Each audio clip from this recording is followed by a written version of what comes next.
Olá! Entra agora no mérito da questão as ações de execução fiscal.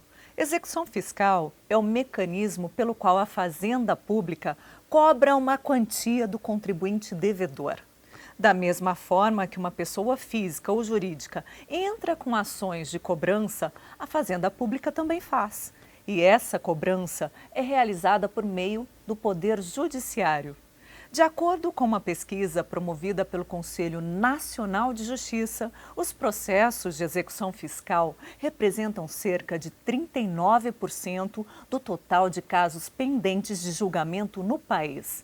Então, para falar sobre o assunto, participa do programa de hoje a juíza de direito da Vara de Execução Fiscal da Fazenda Pública Estadual da comarca de Campo Grande, Joselisa Alessandra Vanzella Turini. Doutora, então, para começar essa conversa, o que são ações de execução fiscal? Olá, Fernanda, quero cumprimentar a todos os ouvintes. É um prazer estar aqui no programa Mérito da Questão, falar sobre um assunto que é muito importante para o Estado. E aí nós vamos falar sobre o que são as ações de execução fiscal primeiramente. Essas ações são ações em que o poder público busca receber o crédito dele. O que é isso? As pessoas têm obrigação de pagar tributos e, às vezes, por algum motivo financeiro ou esquecimento, deixam de pagar. E o poder público acaba tendo que entrar com essa ação de execução fiscal para cobrar esses créditos. Certo. E fala um pouco para a gente, então, tenta enumerar um pouco quais são esses tributos para as pessoas que estão nos assistindo poder ter ideia, né? Tá. Nós temos tributos federais que são cobrados na Justiça Federal e nós temos os tributos que são cobrados perante a Justiça Estadual. Perante a Justiça Federal, basicamente imposto de renda, pessoa física e jurídica, imposto de importação, IPI, contribuições sociais, né, contribuições devidas ao INSS. E na Justiça Estadual nós temos os tributos de competência municipal e o estadual. Os estaduais seriam IPVA, ICMS, nós teríamos também o ITCD e nós teríamos também outros créditos do Estado que podem ser cobrados por execução fiscal, como, por exemplo, multas ambientais, multas do PROCON, multas administrativas do Tribunal de Contas. E no caso de Mato Grosso do Sul, também na Vara de Execução Fiscal são cobradas as multas penais. Em relação aos tributos municipais, nós temos o ISS e o nosso IPTU. Certo, então tendo E o ITBI também, né? uma ideia, uma noção, né, sobre esses tributos e essas multas, quando uma ação ela tem início? Então, a execução fiscal, ela vai ocorrer sempre naquela situação em que houve inadimplemento. E é bom lembrar que antes de um processo de execução fiscal, existe um processo administrativo, um processo que faz a constituição do crédito. Nesse sentido, você tem, vamos dizer assim, você tem desde o pagamento voluntário até o pagamento não voluntário durante todo esse período administrativo de constituição do crédito, que é tudo anterior à própria ação de execução fiscal para efetivar esse pagamento ou contestar esse crédito. Muitas vezes o contribuinte entende que não é devido, contesta administrativamente e a própria Fazenda reconhece que não era devido. Então a execução fiscal, a gente pode dizer que ela começa lá atrás, com a constituição do crédito. E a gente diz isso por quê? Porque essa constituição de crédito, ela vai gerar um impacto na execução fiscal imenso se ela não for bem feita.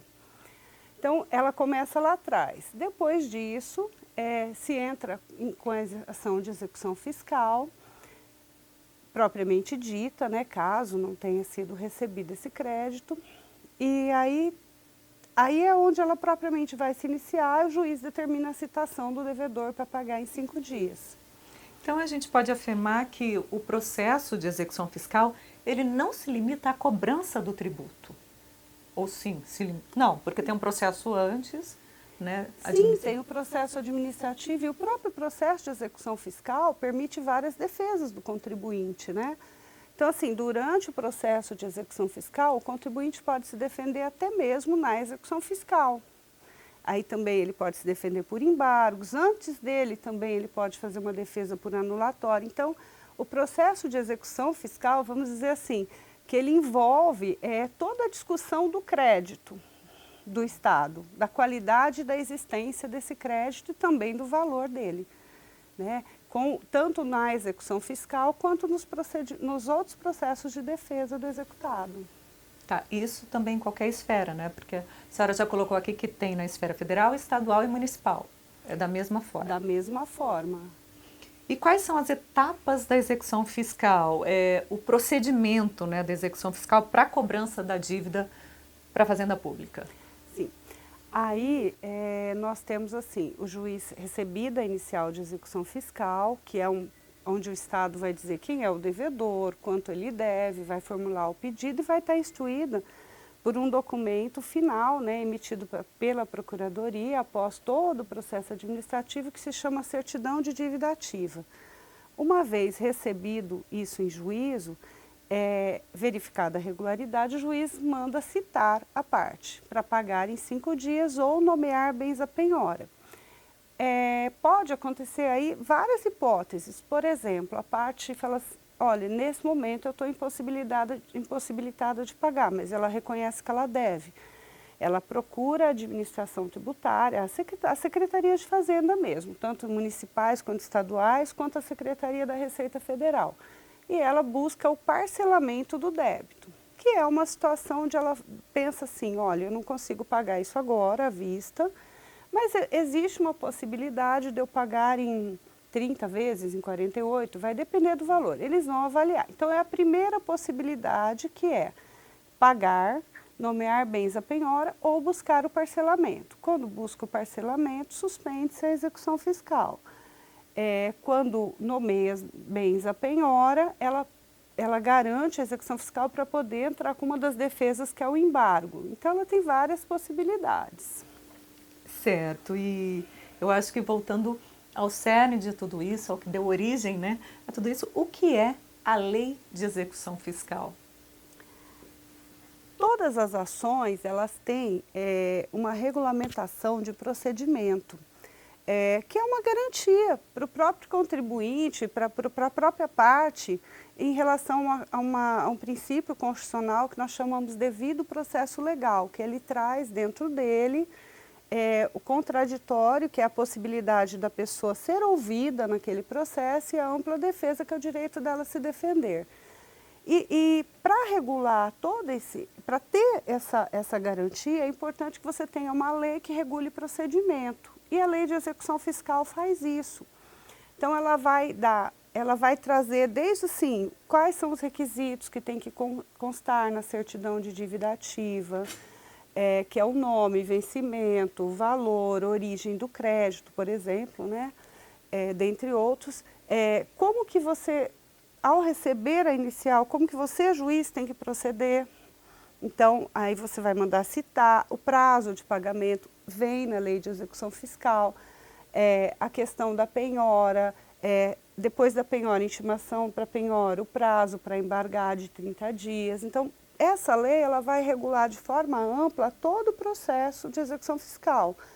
Em alguns pontos que ela for omissa, que nós costumamos falar da lacuna da lei, aí nós vamos ter a aplicação do Código de Processo Civil.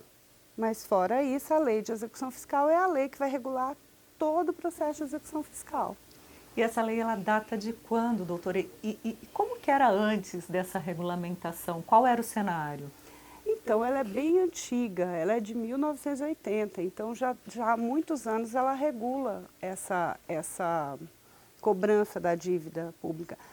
E alguns pontos dela, por exemplo, a aplicação da questão da prescrição foi até usada agora no CPC, no novo CPC, para aplicar para particular. Então, assim, ela traz um procedimento enxuto, que se observado certinho, dá para conduzir de uma forma célere a execução fiscal.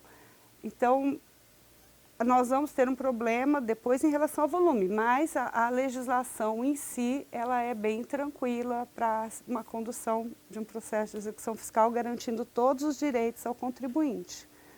A magistrada falou agora de volume, poderia nos dar uma ideia de qual que é a demanda na vara de execução fiscal federal, né? Ou estadual? Da estadual. Então, a vara de execução, a execução fiscal estadual em si ela tem um grande, ela já teve uma grande evolução aqui no estado. É estimulado muito pelo CNJ a questão de parceria, diálogo institucional, e o Tribunal de Justiça tem aderido a essa situação.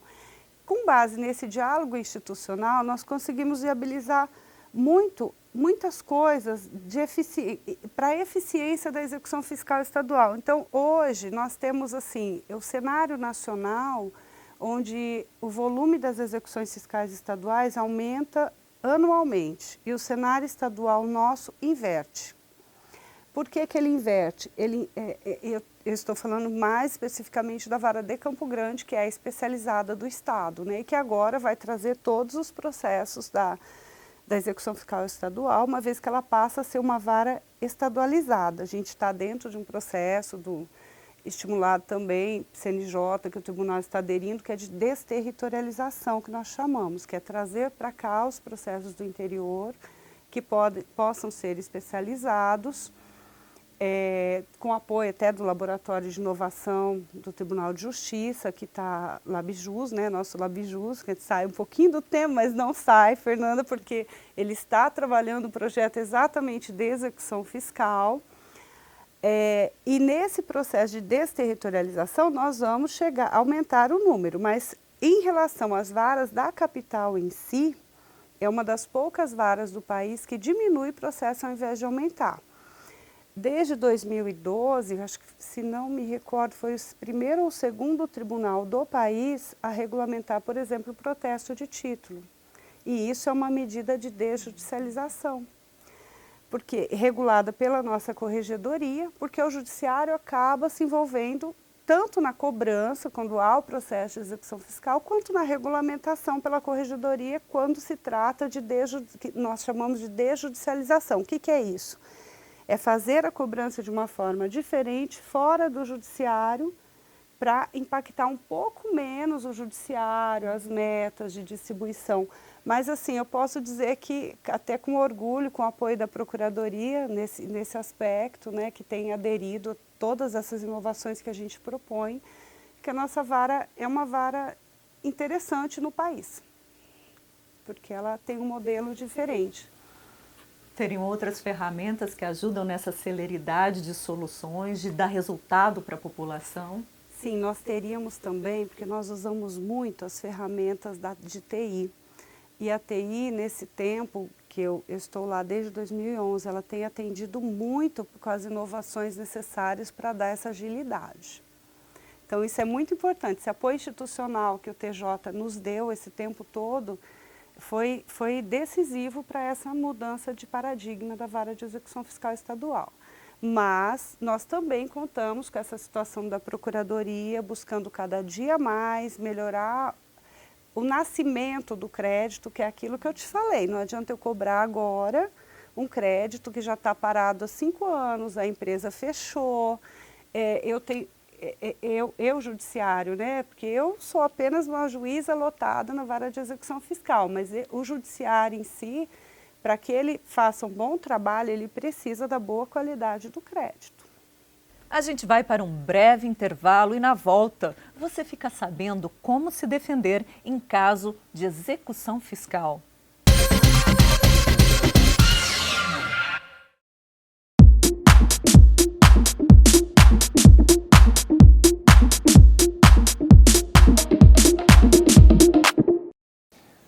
Hoje vamos falar de alguns dos serviços prestados pelo Poder Judiciário aqui no Sijus. Aqui podem ser propostas ações que questionam irregularidades nos serviços de água, energia elétrica e telefonia. Inclusive, se as ações tiverem valor inferior a R$ 22.000, podem ser propostas sem a necessidade de contratação de advogado, basta o comparecimento no setor de atendimento aqui do Sijus, com documentos pessoais e boletos que são irregulares.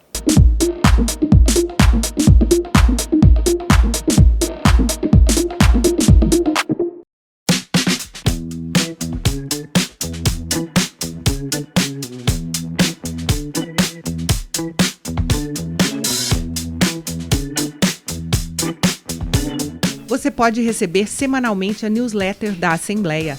Ela é a nossa ferramenta de comunicação institucional enviada por meio eletrônico com resumo das principais atividades do Legislativo. Aqui você encontra os projetos que foram apresentados, os votados e analisados durante as sessões plenárias e ainda matérias e fotos do Parlamento. Veja como é fácil receber gratuitamente o material. Basta acessar o site institucional e preencher as informações solicitadas na parte inferior à direita da página. Para finalizar, é necessário seguir as instruções de confirmação no e-mail escolhido ou ainda cadastrando seu WhatsApp na nossa lista de transmissão. Ação Alemes.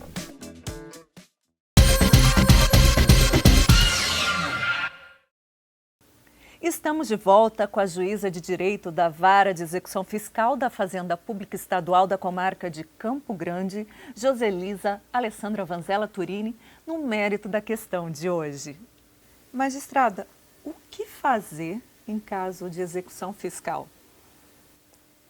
Então, é importante que as pessoas saibam que sempre que elas vão recebem uma citação em execução fiscal, Fernanda, é importante que elas procurem a Defensoria Pública ou assistência de advogado. Por que eu diria isso? Porque na execução fiscal nós costumamos dizer assim, que a defesa é técnica. O que quer dizer? Não há, como há no juizado, por exemplo, ter 20 salários mínimos, a possibilidade da pessoa ir até lá se defender. Na execução fiscal ela precisa da assistência de um advogado ou da defensoria. Por que eu digo um ou outro? Porque vai depender do valor, da situação econômica da pessoa para ela poder ou não ser atendida pela defensoria. E ela também, ainda que possa ser atendida pela defensoria, ela pode ser atendida por um advogado e ter assistência judiciária. Então, é uma opção dela. Então, mas é importante que ela procure o advogado. A primeira coisa a ser feita, para analisar se é a hipótese de defender-se ou se é de parcelar ou pagamento. E aí, a gente se estendendo aí nessa orientação, né? Quais os direitos do credor na execução fiscal? Então, existe um princípio que nós dizemos assim, que a execução fiscal, a execução em geral, ela se faz em favor do credor. Porém, com a menor onerosidade ao devedor. Então, assim, o principal direito do credor é usar o aparelhamento estatal para receber o crédito. Isso na execução em geral, tá? E serve também para fiscal, porque lembrando que o judiciário, além de ter as execuções fiscais, ele tem as execuções entre particulares também. O princípio é o mesmo. E em relação ao devedor na execução fiscal, nós temos algumas coisas que a gente tem que olhar. Por exemplo, é uma empresa, a empresa ela tem uma função social. Ela tem uma função social, ela gera emprego, ela paga imposto. Então, nós também temos que olhar com base no princípio da preservação da empresa. O que é isso? Então o Estado não vai receber? Não, o Estado vai receber. Vamos penhorar uma parte, por exemplo, do faturamento, e o Estado recebe um pouco mais devagar, mas a empresa continua gerando empregos e em atuação. Nós temos até casos interessantes aqui de empresas que elas tinham um passivo, muitas vezes por sucessão, que é de uma outra empresa que foi sucedida e que estavam com os tributos absolutamente em dia, os atuais. Então, assim, se nós fôssemos usar uma forma tão agressiva, nós penhoraríamos todo o estoque, a empresa pararia a atividade, pararia de gerar emprego. E são situações curiosas em que a empresa parcelou, conseguiu pagar tudo, manter-se em atividade, então nós temos que ter essa cautela. É importante ao Estado receber, mas é importante ao Estado que a empresa continue em funcionamento. Então a gente tenta ser bem criterioso para manter esse equilíbrio, né, entre os princípios que regem uma execução. Vou voltar um pouquinho ali, porque É tal, o credor ele procura um advogado, um defensor. Na verdade, o devedor. Isso, o devedor. Isso. Como que é feita essa defesa a partir daí, desse momento? Tá. Tem várias modalidades de defesa. E aí eu vou voltar até antes da execução, lá no processo administrativo, que é uma que até que nem chega para a vara de execução fiscal, que é liminar em mandado de segurança, que vai lá para as varas de fazenda. É a primeira defesa que ele vai ter. Depois disso, ele também pode entrar ainda na vara de fazenda com ações declaratórias. Para a vara de execução fiscal, vai após o crédito, a gente chama lançamento, que é constituição. É falar, olha, esse crédito existe, é certo, é exigível. E você pode entrar a estado com execução fiscal. Nessa situação, as defesas que sobram são ações anulatórias do crédito, né, às vezes da CDA. Da CDA pode ser também, mas pode ser até anterior, né, anulatórias da constituição do crédito, ou após a execução fiscal, ação de embargos, a execução fiscal, e dentro da execução fiscal, exceções de pré-executividade. Basicamente essas. E há casos em que a execução fiscal ela pode ser suspensa?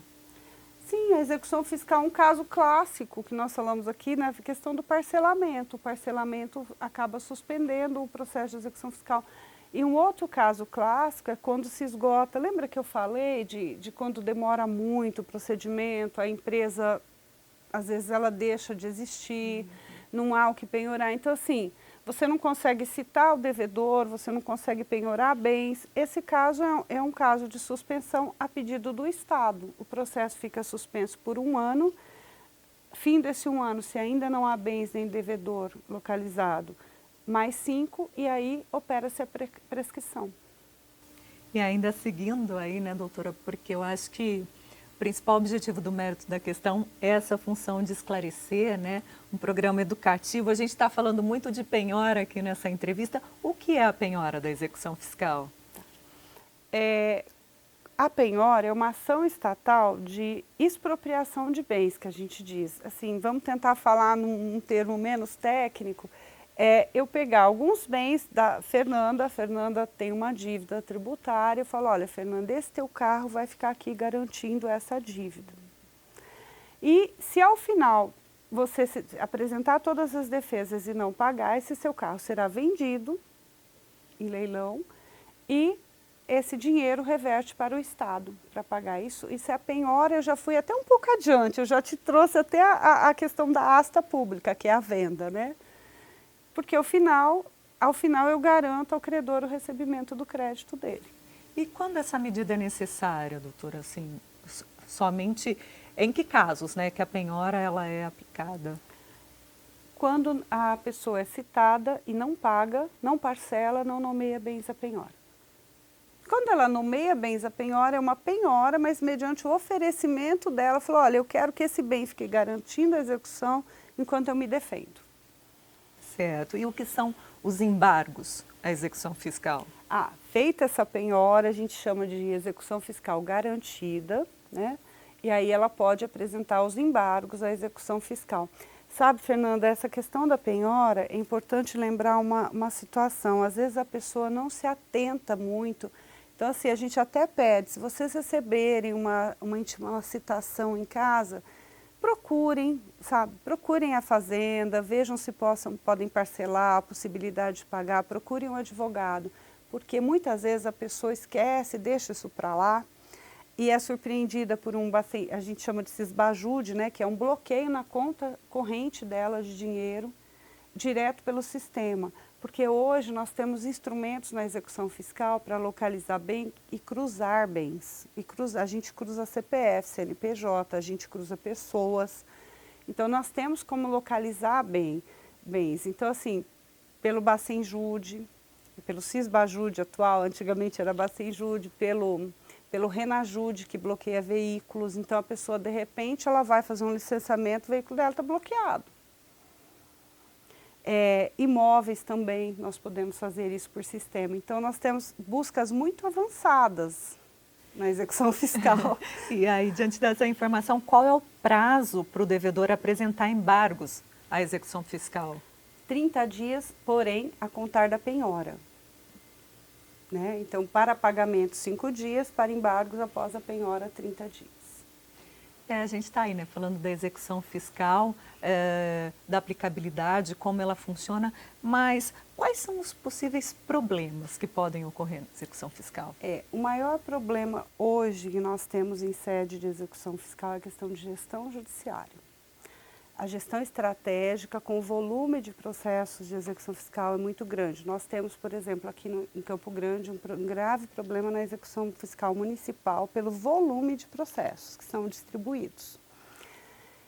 Porque, essa gestão, como eu disse, tem que começar na Fazenda, porque fica muito difícil para ser feita só pelo Judiciário. Então, nós temos as opções de protesto, que têm que ser usadas, nós temos a opção de a gente diz consolidar ações pelo devedor. Então, se o devedor tem 100 imóveis e deve IPTU nos 100, nós temos casos assim. Por que 100 ações e não uma ação cobrando todos? O maior problema que isso acaba vindo para o judiciário e gerando um problema de gestão de processos imenso. E aí o custo aumenta para o judiciário, porque aí nós temos que ter mais pessoas trabalhando nesse processo, mais soluções de tecnologia, a gente às vezes não consegue. E isso não é Campo Grande, na verdade isso se espalha para o país. Isso vai na contramão daquilo que eu estava falando para você, que foi o que a gente fez de atuação. Então, o maior problema é esse, o volume, que acaba trazendo para o judiciário uma gestão inviável, muito difícil, e a possibilidade de receber o crédito vai ficando muito perdida, porque são execuções muito... Nós temos problema de IPTU, por exemplo, as pessoas não sabem que o imóvel dela pode ser penhorado e não pode alegar sequer que ele é bem de família por dívida do IPTU. Então, assim, é um crédito que nós falamos, é um crédito garantido. Então as pessoas não sabem disso, isso às vezes não é usado por causa desse volume. Certo. E a gente está chegando aí ao fim dessa edição e o mérito da questão é uma oportunidade, uma parceria que a gente tem com a Assembleia Legislativa de abrir as portas do Judiciário, né? Explicar para as pessoas, para a população desse estado como funciona a justiça. E aí a gente fica pensando assim, pô, mas é uma dívida perante a Fazenda Pública. Por que o Judiciário media esse processo, doutora? Então, é a maior questão que a gente tem. Porque, assim, as pessoas esquecem, às vezes, que o Estado... E há um grande interesse público na cobrança desse crédito, porque o Estado, ele não produz receita. As receitas estatais, elas vêm do pagamento de tributos, contribuições, taxas. E as pessoas querem, às vezes, o remédio no posto de saúde, elas querem o direito à educação, mas elas esquecem que isso tem que vir de algum lugar. O Estado precisa de receitas para realizar despesas. E a receita é de tributos. Então, assim, dizer que alguém gosta de pagar tributo, eu quero conhecer quem goste. Eu pago os meus, mas não digo para você que eu gostaria disso. Porém, eu sei que é justo, é uma questão de justiça social, de efetividade de direitos humanos e fundamentais. Então, com isso eu vou ter direito à saúde, educação, segurança, moradia. E também nós temos até a questão na questão empresarial, nós temos a questão da concorrência desleal, porque uma empresa que não pagar corretamente os tributos dela, ela tem chance de entrar para vender os produtos dela, por exemplo, se ela for comercializar, muito mais em conta do que quem paga.